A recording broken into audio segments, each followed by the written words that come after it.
ni kerja hari ni. Penat juga. Dik, tengah buat apa tu? Tengah buat di sekolah ke? Tengah buat benda ni? Tak adalah. Adik tengah tengok buku-buku kejaya ni. Best abang tengok semua jenis kejaya yang ada dalam buku ni. Adik rasakan adik macam nak jadi semua je. Semua? Ni adik dapat kat mana buku-buku ni semua? Dari bilik kaunseling sekolah. Dekat sekolah kita orang tu boleh je pinjam buku-buku kejaya ni dari bilik kaunseling tu. Oh, macam tu. Abang nak tanya. Ya kak. Dulu kan dekat sekolah abang ada tak buat ujian psikometrik? Ujian psikometrik. Pernah buat dulu. Kat sekolah kakak pun ada buat juga. Alah. Dia pun ada ujian psikometrik. Ada buat juga. Tapi dia tak panggil ujian lah bang. Dia panggil apa entah. Apa Kakak tahu. Dulu cikgu kaunseling pernah cakap dia macam ada ujian. Tapi dia macam ada markah tau bang. Tapi dia bukan macam mata pelajaran. Dia macam tak ada betul, tak ada salah. Betul lah tu sebab psikologi ni dia dipanggil inventory. Adik dekat sekolah rendah ni ada ambil ujian yang satu. Bukan ujian lah. Apa tu? Inventory. Okey. Maafkan abang. Inventory itulah maksud abang sebenarnya. Inventory. Sekejap. Kakak tahu. Kakak pernah ambil inventory trait personality. Abang dulu ambil inventory minat kejaya. Jap. Adik punya macam lain lah. Adik rasakan adik macam jawab bahasa Melayu, bahasa Inggeris dan matematik. Nama dia apa aptitude macam tu lah bunyi dia. Aptitude. Kenapa adik lain kakak dan abang lain Okey, tak apa macam ni. Okey. Kalau kita nak faham lagi, esok abang ikut adik kakak pergi sekolah. Abang akan tanya cikgu kaunseling tu. Jenis-jenis ujian psikometrik yang ada. Boleh? Boleh.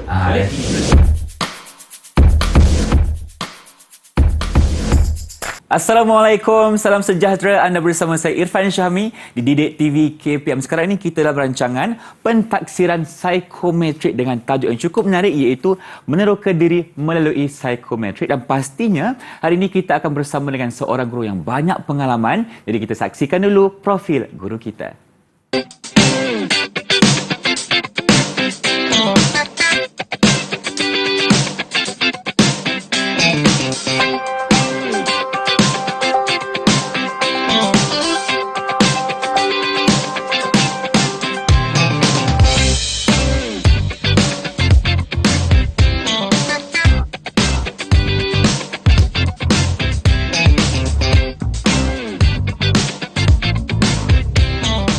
Baik, itulah dia profil guru yang akan menemani Irfan hari ini. Kita persilakan Cikgu Nur Azita Buyong dari SMK Kajang Utama, Kajang, Selangor. Assalamualaikum Cikgu, apa khabar? Waalaikumsalam Irfan. Irfan okey? Sihat Alhamdulillah. Cikgu apa khabar? Alhamdulillah. Sihat. Sampai kita jumpa Sampai. hari ini kan? Ini kali pertama kita bersua. Yang pastinya Cikgu kita bersama dengan seorang jurubahasa isyarat. Kita persilakan Cikgu Suhaili Abdul Ghani dari SK Pendidikan Khas Jalan Batu, Wilayah Persekutuan Kuala Lumpur. Terima kasih Cikgu kerana bersama kami untuk episod kali ini. Baik, untuk hari ini kita sama-sama dalam pentaksiran psikometrik.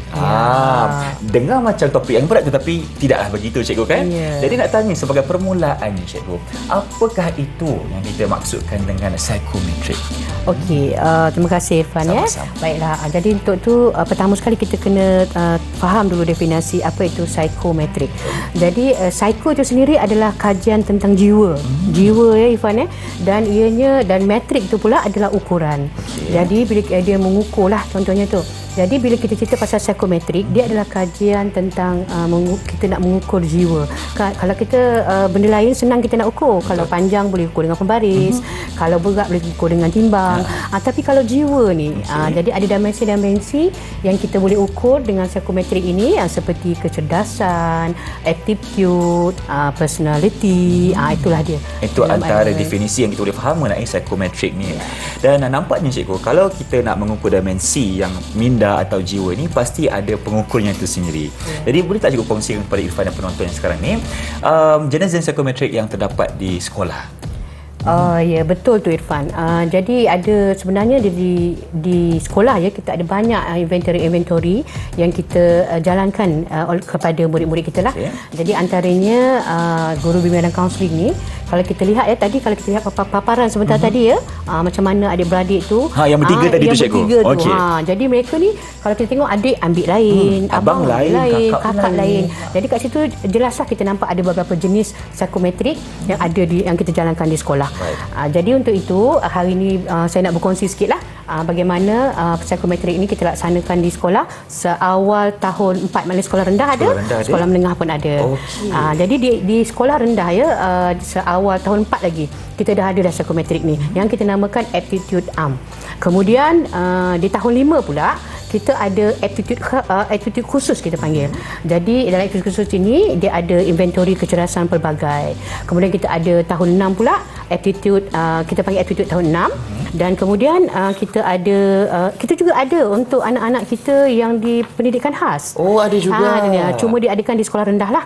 Jadi selalunya ujian ini ataupun inventory yang kita jalankan ini untuk anak-anak kita, istimewa kita ini yang nak ke sekolah menengah. Dan selalunya kita berikan kepada yang kefungsian rendah, kefungsian sederhana dan juga kefungsian tinggi.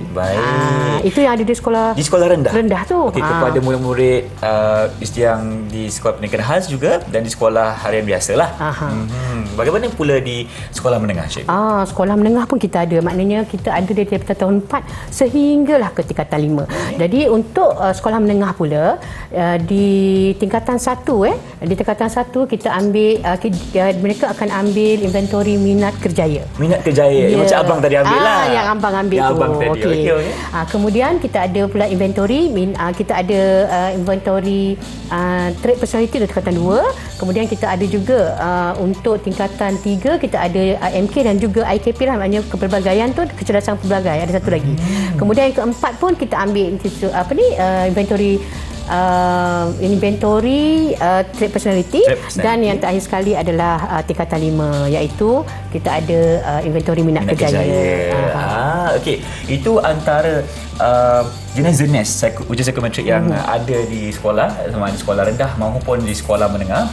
Tadi cikgu cakap yang di sekolah rendah untuk pendidikan khas tiada di sekolah menengah, maknanya sampai di sekolah rendah sahaja. Sampai sekolah rendah sahaja. Okey, dan tadi kita boleh lihat tiga perbincangan antara tiga adik-beradik tadi. Kenapa adik tu menekankan bahawa ianya bukan ujian, dipanggil inventory? Kenapa, cikgu? Okey, kita ni adalah alat ukuran ni, dia bukan kita nak menilai, kita nak mentaksi maknanya markah, tetapi dia tentang personality, tentang diri. Tidak ada personality yang salah ataupun yang betul. Kita tak bolehlah bagi tahu kalau personality dia seorang tinggi kepimpinan, maka dia adalah orang yang betul dan orang yang hebat. Tidak. Tetapi kita ni menguji kecenderungan. Jadi antaranya sebab itulah kita tak panggil dia sebagai macam ujian. Tapi sekarang pun orang dah takut dengan ujian ni. Bila dalam sekolah je, awak boleh takut tak bila exam je? Kalau perperiksaannya, cikgu, buku ni sentiasa di tangan cikgu, malam ke siang ke. Tapi yang kita faham ni, untuk pentaksiran psikometrik ni dia bukanlah satu ujian. Dia cuma kita panggil sebagai ukuran, cikgu, kepada personality. Benda-benda yang kita tak boleh nak lihat lah, dimensi-dimensi seperti personality ada, minat, kesukaan. Itulah yang kita ukur dengan menggunakan psikometrik ini bagi pelajar-pelajar di sekolah. Dan yang paling penting, benda-benda ini adalah untuk menentukan hala tuju kerjaya anak-anak kita di sekolah. Itu dia. Ini semua untuk menentukan kerjaya mereka pada masa akan datang. Jadi itulah yang kita faham mengenai pengenalan kepada pentaksiran psikometrik ni. Apakah ia psikometrik? Kita dah faham. Terima kasih, cikgu. Jadi banyak lagi perkongsian seperti ini, tapi kita berhenti berehat seketika. Kembali selepas ini dalam Didik TV KPM. Jangan ke mana-mana.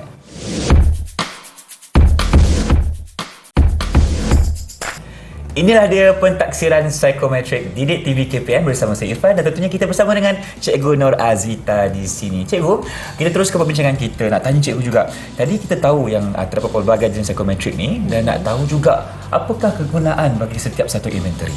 Okey, Irfan. Baiklah. Sebenarnya kan psikometrik ni kita boleh bagi kepada 4 kategori. Di mana tadi yang saya dah terangkan sikit, ada aptitude arm, ada aptitude khusus, kemudian kita ada trait dan juga minat kerjaya. Jadi untuk aptitude arm tu kita dijalankan di sekolah rendah. Sekolah rendah, Di betul. sekolah rendah tu maknanya soalan-soalan bagi aptitude AM ni dia mengukur kebolehan minda seperti kemahiran verbal dan juga menakul. Jadi verbal tu dia akan ada soalan-soalan bahasa Melayu, bahasa Inggeris, kemudian tentang dia bahasa perlu sebab dia verbal. berkomunikasi lah. Yes. Okey. Kemudian makna aku tu matematik lah, your favorite kan. My favourite ke? Matematik. Jadi Okey. selalunya kita akan buat 3 tu di aptitude AM. Okey, itu untuk murid di tahun 4 cikgu. Tahun 4. Kemudian kita ada juga aptitude khusus. Di mana itu khusus ni kita jalankan untuk tahun 5. Jadi untuk tahun 5 dia maklumat dia tentang struktur kecerdasan. Itu inventory kecerdasan pelbagai. Jadi kat sinilah kita nak tengok dia punya apa kita panggil dari segi bahasa, dari segi banyak lagi. Maknanya dari segi ke mana projek itu pergi tu banyak kecenderungan kita boleh lihat daripada situlah. Kita khususkan sikit kita cikgu. situ. Okey. Dikhususkan lagi. Kemudian kita ada trade. Trade ini juga diambil untuk tingkatan 1 dan juga diambil juga untuk tingkatan 5. Oh, kenapa ada 2 cikgu? Tingkatan 1 sekali, tingkatan 5 sekali. Ini soalan yang bagus sangat Irfan. Kerana kita mengambil dari segi trade ni maafkan saya. Dari segi trade yang saya sebut tadi trade saya tersilap tadi saya terletot minat kerjaya pula. Termasuk minat kerjaya pula. Itu tingkatan 5. Itu tingkatan 5. Kita fokus kepada tingkatan 1, trade personality dulu.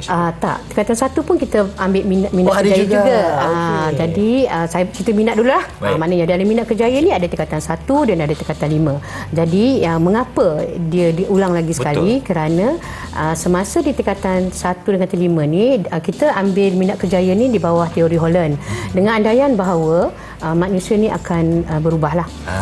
Kenapa dia berubah? Berubah dari segi pengalaman, dari segi pengetahuan. Bila belajar-belajar dia dapat banyak lagi maklumat. Maka masa di tingkatan 1 tu dia mungkin kurang pengalaman, dia punya minat dia tu lain. Baik. Tetapi bila dia sampai ke tingkatan 5 Terus dah pengalamannya. lain. Mula-mula nak jadi doktor, lepas tu nak jadi lawyer kan. Tu baru nak jadi pengacara lagi. Betul tu. Okey. Cikgu, betul juga sebab kalau ikut pengalaman saya sendiri cikgu, dulu saya mempunyai minat yang lain waktu saya di sekolah rendah dan awal di sekolah menengah sebab waktu itu lebih kepada ibu bapa yang beritahu kita jadi apa.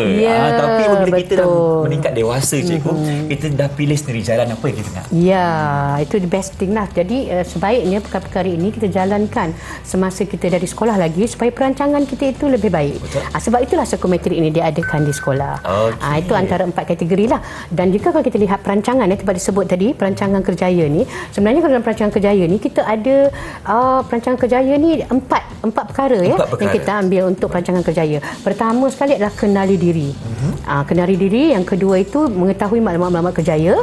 Kemudian kita juga akan yang ketiga yang ketiga tu maknanya kita melihat kesesuaian dan yang terakhir sekali kita membuat tindakan dan perancangan lah. Dan apa yang kita lakukan psikometrik ini adalah kunci pertama sekali untuk kerjaya, untuk merancang kerjaya, iaitu mengenali diri, iaitu meneroka diri kita. Dan bila kita dah tahu personality kita ni hebat di mana, kawasan kat mana, barulah kita seronok apa yang kita nak jadi nanti. Betul cikgu. Itulah maksud saya. Okey, tadi cikgu tekankan bahawa pentaksiran psikometrik ini merupakan kunci pertama kepada hala tuju kejayaan murid-murid kita pada masa akan datang. Saya suka itu cikgu sebab kalau tiada kunci pertama ni cikgu, mungkin hala tuju seorang itu tidak dapat diketahui dengan baik cikgu.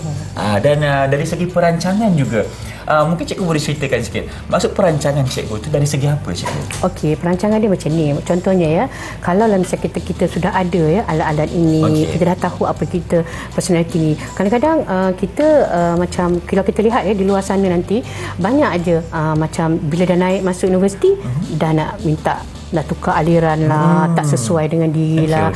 Sebab itulah psikometrik ini penting untuk kita terangkan, untuk kita bantu anak-anak murid kita di sekolah ini bagaimana dia boleh tahu potensi, kelemahan diri dan juga apa yang ada dalam diri dia. Itulah antaranya kenapa psikometrik ini amat penting sekali untuk menentukan hala tuju kerjaya. Sebab maklumat-maklumat kerjaya you boleh ambil kemudian. Tapi macam mana you nak ambil maklumat kerjaya sedangkan you sendiri tak tahu siapa diri sendiri. Tahu rupanya awak ni chef, suka masak, dan dia juga adalah kerjaya yang boleh hebat pergi ke mana-mana. Dulu kan mak-mak kata chef ni duduk rumah je lah, tak payahlah nak pergi belajar bayar. Tapi bila kita lihat tengok Chef Wan sampai mana dah sekarang. Betul, kan. cikgu. Itulah maksudnya kita mengapa psikometrik ini amat penting untuk kita membuat hala tuju kerjaya kita. Bila kita dah ketahui jawapan-jawapan kepada pertaksaan psikometrik ni, sebagai seorang murid cikgu, kita nak jumpa siapa dulu? Okey, Irfan, bagus soalan tu. Sebab bila murid-murid ini di sekolah bila dia tahu tentang diri dia, kadang-kadang ketiga tau, apa ni jawapan ni, aku nak jadi kita nak apa tahu, ni, jadi nak macam tahu mana juga. kan. Jadi di situlah pentingnya bilik kaunseling ataupun unit bimbingan kaunseling di sekolah. Jadi anak-anak kita ni, murid-murid kita ni boleh pergi ke bilik kaunseling, bertemu dengan guru-guru kaunseling, dan di sini nanti sebab di bilik kaunseling ni kita ada perkhidmatan yang ditawarkan kepada murid. Okey, perkhidmatan tu dia boleh juga menghadiri sesi kaunseling individu, dan sesi kaunseling kelompok pun boleh. Mana yang takut datang seorang kan, nak datang ramai-ramai pun boleh. Nak bawakan kawan kan, jadi lebih seronok. Sebenarnya bilik kaunseling ni kita ada banyak perkhidmatan yang kita benarkan supaya murid-murid kita ni lebih selesa. Jadi daripada bimbingan kaunseling kita memang ada kita namakan sesi bimbingan ataupun sesi kaunseling kerjaya.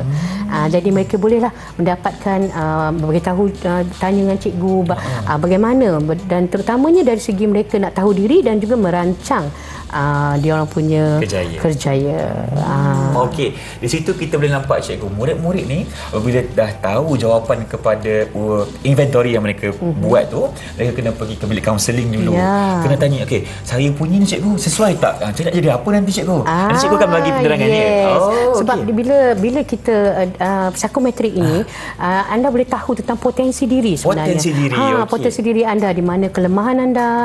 Jadi kelemahan ni adalah untuk kita perbaiki dan kita tingkatkan. Kemudian you tahu kelebihan you. Tak sangka sebenarnya saya ni orang yang boleh bercakap di atas pentas. Jadi boleh jadi pemimpin. Sepatutlah selama ni kenapalah saya rasa takut semua. Jadi benda-benda kalau katalah dia ada kelemahan-kelemahan yang dia tahu. Orang kata bila naik pentas tu rasa nak menggigil ke apa kan. Tetapi dengan pergi ke sini kita boleh tingkatkan diri kita lah. Baik, di situ kita boleh nampak betapa pentingnya hubungan baik antara guru dan murid di sekolah. Jadi cikgu, terima kasih untuk segmen ini. Jadi jom kita berhenti berehat seketika. Bertemu kembali di TV KPM selepas ini.